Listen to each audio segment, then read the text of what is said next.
បាទជំរាបសួរលោកគ្រូថ្ងៃនេះខ្ញុំនឹងធ្វើការបង្ហាញអំពីទាក់ទងទៅនឹងការប្រធានបទមួយមានចំណងជើងថា UFW ត្រង់ចំណុចនោះមានន័យថាទាក់ទងទៅនឹង firewall ទាក់ទងទៅនឹងការបិទបើក firewall show state ជាដើមអញ្ចឹងកុំឲ្យខាត់ពេលយូរយើងចូលទៅធ្វើការ config ទាំងអស់គ្នាមុនដំបូងនេះខ្ញុំសូមធ្វើការបង្ហាញពី currently user តើស្ថិតនៅក្នុង user មួយណាកំពុងតែប្រើប្រាស់អញ្ចឹងយើងវាយពាក្យមួយមានឈ្មោះថា who am I អញ្ចឹងគឺវាបង្ហាញគឺឈ្មោះរបស់ខ្ញុំគឺឈ្មោះសាមសុកអេងបន្ទាប់មកយើងធ្វើការ install ទៅលើ firewall switch firewall មួយហើយយើងទៅធ្វើការ recommend មួយ sudo apt install ufw ជួយដាក់ password មក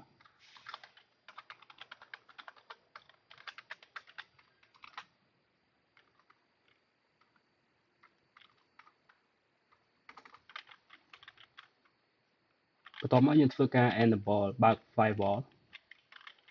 sudo ufw enable yes បន្ទាប់មកយើងត្រូវធ្វើការបង្ហាញ show វាតើវាដំណើរការឬមិនដំណើរការអញ្ចឹងយើងត្រូវវាយ command មួយ sudo ufw step អូខេអញ្ចឹងfirewall ហ្នឹងគឺវាដំណើរការហើយ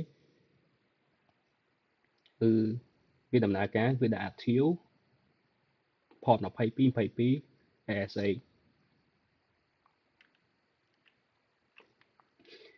អញ្ចឹងដើម្បីឧទាហរណ៍ថាខ្ញុំចង់ធ្វើការបើកឲ្យ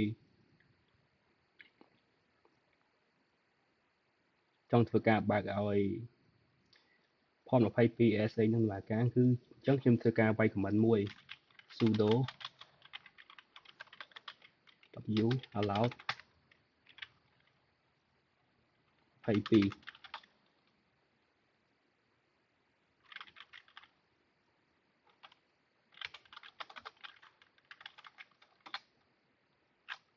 22អញ្ចឹងធ្វើការ show state មក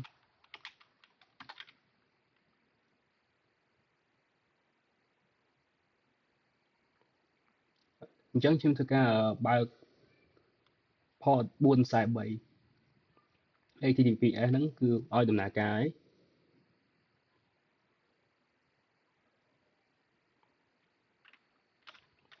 តមកបើសិនជាយើងចង់បិទវិញយើងគ្រាន់តែវាយ command ពាក្យថា sudo ufw deny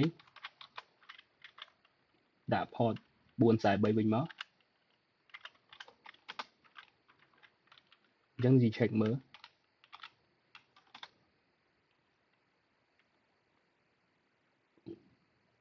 អញ្ចឹងport 43 HTTPS ហ្នឹងគឺ deny មានន័យថាគឺ disable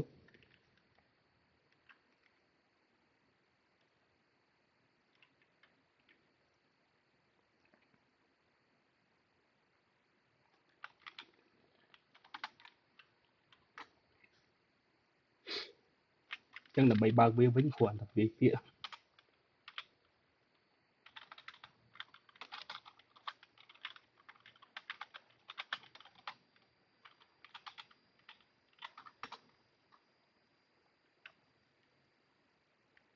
អញ្ចឹងនៅពេលដែលយើងធ្វើការ install យើងធ្វើការ enable port ផ្សេងៗជាដើមហើយអញ្ចឹងដើម្បីអាចធ្វើការ reset បានដើម្បីឲ្យវាទៅជាទម្រង់ដូចដើមវិញអញ្ចឹងយើងត្រូវវាយ command មួយ sudo sw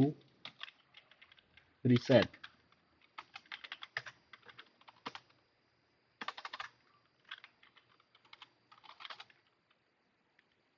shows sudo ufw step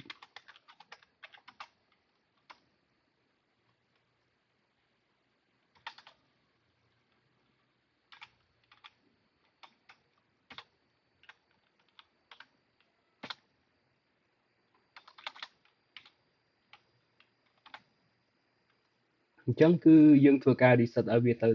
ជាទម្រង់ដូចដើមវិញហើយអញ្ចឹងបាយ comment មួយទៀតគឺយើងធ្វើការ reload វាគឺ restart វា sudo u w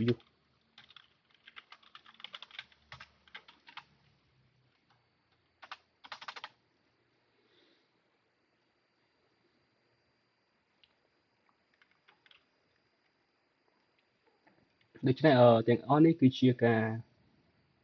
តាក់ទងទៅនឹងការបិទបើក firewall service របស់ port នីមួយៗអញ្ចឹង topic មួយនេះសូមបញ្ចប់ត្រឹមនេះលោកគ្រូអរគុណច្រើន